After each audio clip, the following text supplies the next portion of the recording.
Oh. A little nervous, huh? Yeah, blowing some snot boogers. Oh, what a sweetie.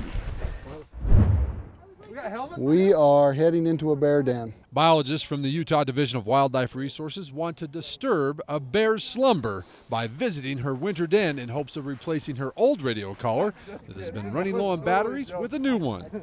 They are continuing a study that has been going on in Utah for decades. We're looking at the reproductive cycle over female bears over their lifetime.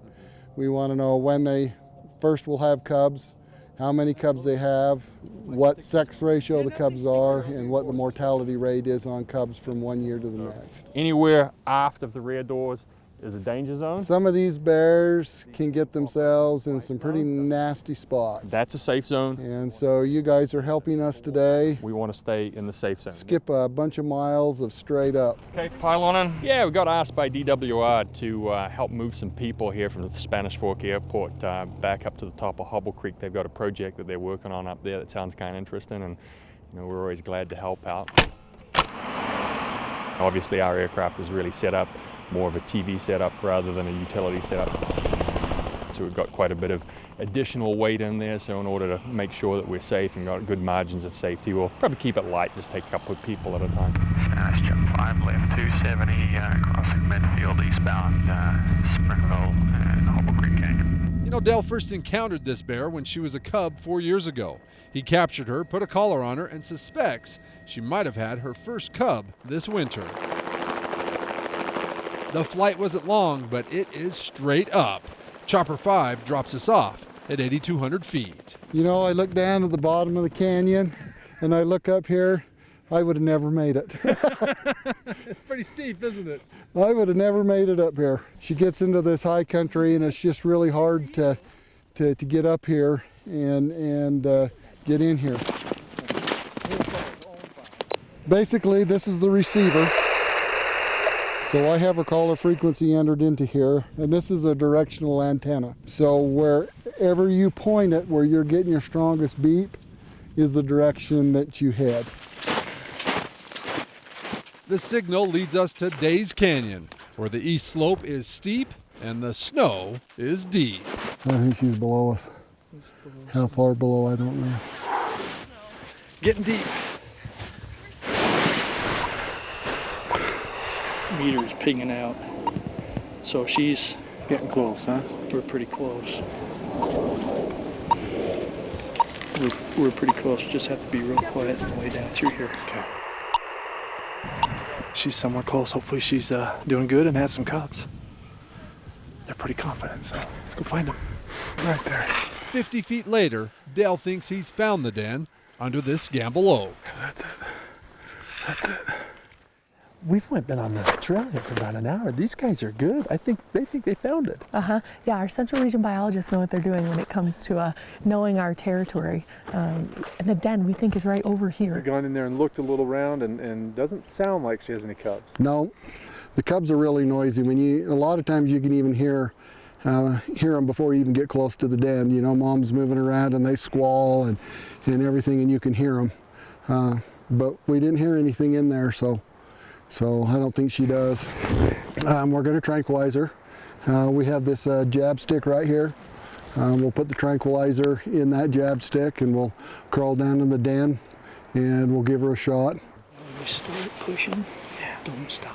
Covey Jones, a DWR wildlife program manager, drew the short straw and will be the one going face to face with this 200-pound black bear and jab her with a stick. Just before Covey dove into the den, I was able to place a GoPro camera at the entrance. What the camera could see that we could not is that this mama bear had a surprise for us. I don't envy Covey. The hair on the back of my neck was standing up. I couldn't imagine what he was feeling. And just like that, it was done. I've seen flu shots that don't go this smooth. We're going to give it about 30 minutes or so. They're kind of lethargic this time of year. Their metabolic rate is really low. And so it takes the drug a lot longer to get into the system. Slowly but surely, the drugs take effect. After about 30 minutes, Mama Black Bear falls asleep. So you want to pull that out. The sow looks to be in great shape. The biologists give her a quick assessment She's got good teeth. and set out to change her collar. Looking good. Oh, God, look at the cub. Oh. Yeah. Now we got to go in after her. That was a surprise. We didn't hear him. We didn't see him. With Tom on one end of the den and Tanya on the other, Ooh, he swatted at me. they corral this beautiful baby black bear. There's only one. Look at that, sweetie. Sorry, buddy. Wake your slumber. Oh, Male or female? I know I haven't been able to tell, but by the attitude, Male? I don't want to say on camera. Oh. Is that the only one in there? That's the only one. oh. A little nervous, huh? Yeah, blowing some snot boogers. Oh, what a sweetie. Pretty healthy little cub, isn't it? Oh, yeah, feisty. Can you tell if it's a male or a female? Female. Female. Oh. Those claws could do some damage. They're going through there. Hi, baby.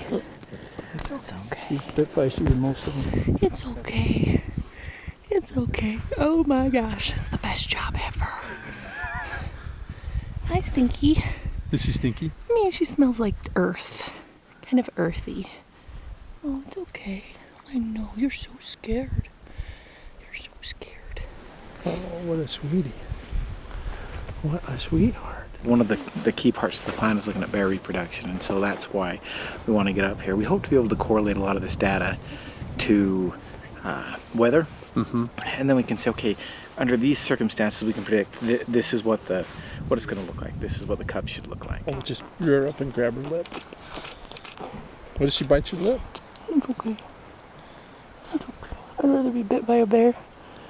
I think that's where we're headed in the future. So if they start to harvest smaller animals or younger animals or females, then we know that our population is down. She has to have 19 pictures with one bear cub. Okay, ready? A lot of our bear management is based on harvest, so it's retroactive.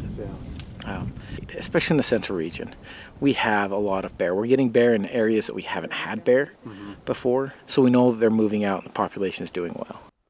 Everyone had a quick chance to take a picture with the cub as biologists finished up with the sow. I didn't have my big scruffy beard. Yeah. I know. Oh no, Kobe! We gotta give him a better lighting. That looks like Grizzly Adams. That does, there he is, Papa Bear. 1, 2, 3. Then it was back into the den for the baby bear and her mom. And this drug that we're using is, she won't remember what we've done.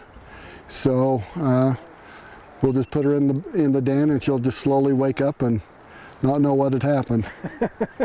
That's probably best, isn't it? Yeah, yeah. Probably in another couple of weeks, she might even, as big as that cub is, she might be coming out of the den. Do you feel that attachment to him a little bit just because you work so hard? Yeah, we do. You know, we have a lot of study animals, and we get attached to them. Yeah. Cool. Well, hopefully you see her on some trail cameras this year. Yeah, hopefully. Good job, Bob Becker. It's a good job. Now we just got to make it back to the truck.